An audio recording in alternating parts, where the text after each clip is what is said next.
সদনত ৰূপজ্যোতিৰ গুণ্ডামি মোৰ মাজত কথা নকব মোৰ মাজত give me direction honorable chair কি মাইক ভাঙি দিম কয় সম্পত্তি এনেকে নষ্ট কৰি please give me direction কি কথা হৈছে প্লিজ ৰূপজ্যোতি ক্ৰমে সদনৰ মজিয়া কলংকিত কৰা ৰূপজ্যোতিৰ আচৰণত খৰ্গহস্ত বিৰোধী হাতত জেওৰা জপনালৈ সদনলৈ সোমাল AIUDF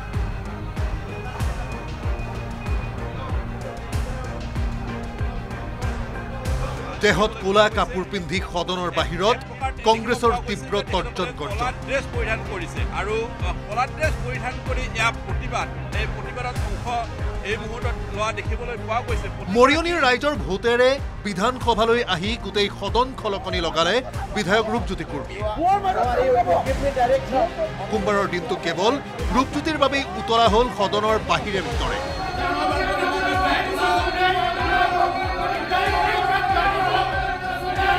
ৰূপজ্যোতিৰ আচৰণক কেন্দ্ৰ কৰি কংগ্ৰেছৰ বিধায়িনী দলৰ পৰা উলিওৱা এই প্ৰতিবাদে পুৱাই বিধানসভাৰ চৌহদত ললে ভয়ংকৰ ৰূপ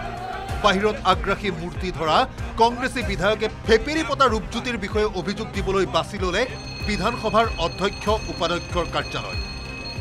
ৰূপজ্যোতিৰ অখিষ্ট আচৰণ বিতৰ্কৰ সাক্ষী উপাধ্যক্ষৰ কাৰ্যালয়ৰ সন্মুখত হাতত প্লে কাৰ্ড লৈ সাব্যস্ত কৰে প্ৰতিবাদ ৰোধ কৰিবলৈ মাৰ্চেলে টানি আজুৰি লৈ যায় কংগ্ৰেছ বিধায়কক মাৰ্চেলৰ বুকুচাত উঠিও প্ৰতিবাদ ৰুদ্ধ নহল কংগ্ৰেছী বিধায়কৰ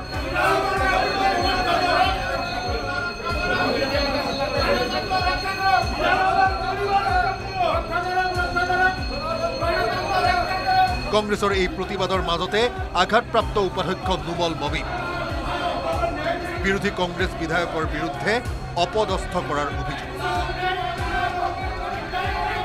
সদনৰ মজিয়াক কুৰুক্ষেত্ৰলৈ ৰূপান্তৰ কৰা নিয়ন্ত্ৰণহীন ৰূপজ্যোতিক উদ্দেশ্যি প্ৰতীকী ভয় প্ৰদৰ্শন কৰিলে AIUDFে ৰূপজ্যোতিৰ পৰা সুৰক্ষা বিচাৰি লৈ আহিল জেওৰা জপনা আহিব নোৱাৰে তাৰ কাৰণে আমি বাহিৰে বেৰা দিম ভিতৰত অধ্যক্ষ আৰু উপাধ্যক্ষ বিৰোধীৰ বিধায়কসকলক সুৰক্ষা দিয়াত ব্যৰ্থ হৈছে বিজেপিৰ বিধায়কে আক্ৰমণ কৰাৰ কাৰণে উদ্ধিত সেইসকল মাতাল হৈ আছে যাৰ কাৰণে আমি বাহৰ বেৰা জেওৰা বনাই আনিছো যাতে আমি তাতে বেৰা দিব পাৰো নিজৰ সুৰক্ষা আমি যাতে নিজে কৰিব পাৰো বিজেপিৰ বিৰোধীৰ বিধায়কৰ আক্ৰমণৰ পৰা যাতে আমি ৰক্ষা পাব পাৰো আৰু স্পিকাৰৰ সুৰক্ষা আমাক যেহেতু দিব পৰা নাই সদনৰ বাহিৰে ভিতৰে চলি থকা প্ৰতিবাদৰ পাছতেই সদনত সতীৰ্থ ৰূপজ্যোতিয়ে কৰা লংকাকাণ্ডৰ বাবে ক্ষমাৰ কৰণী আগবঢ়ালে মুখ্যমন্ত্ৰীয়ে বিৰোধী দলপতিক জনালে বিষয়টো বিধানসভাতে সামৰাৰ আহ্বান মুখ্যমন্ত্ৰী হিমন্ত বিশ্ব শৰ্মাৰ এনে ক্ষমাৰ অন্তত শুকুৰবাৰে সদনৰ মজিয়াত সৃষ্টি হোৱা অসাংবিধানিক কথা কাম কাজৰ সকলো কথা বতৰা সদনৰ ৰেকৰ্ডৰ পৰা বাহিৰ কৰা বুলি মন্তব্য অধ্যক্ষ বিশ্বজিৎ দৈমাৰীৰ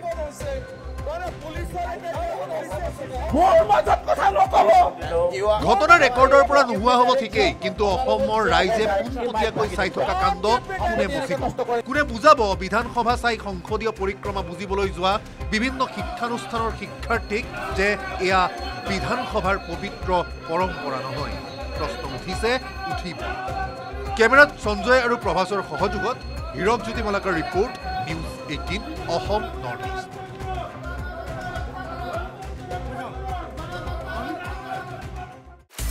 আপুনি বিচৰা বাতৰি পাব কেৱল নিউজ 18 এপত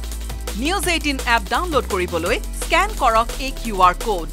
গুগল প্লে ষ্টৰতো পাব এই নিউজ 18 এপ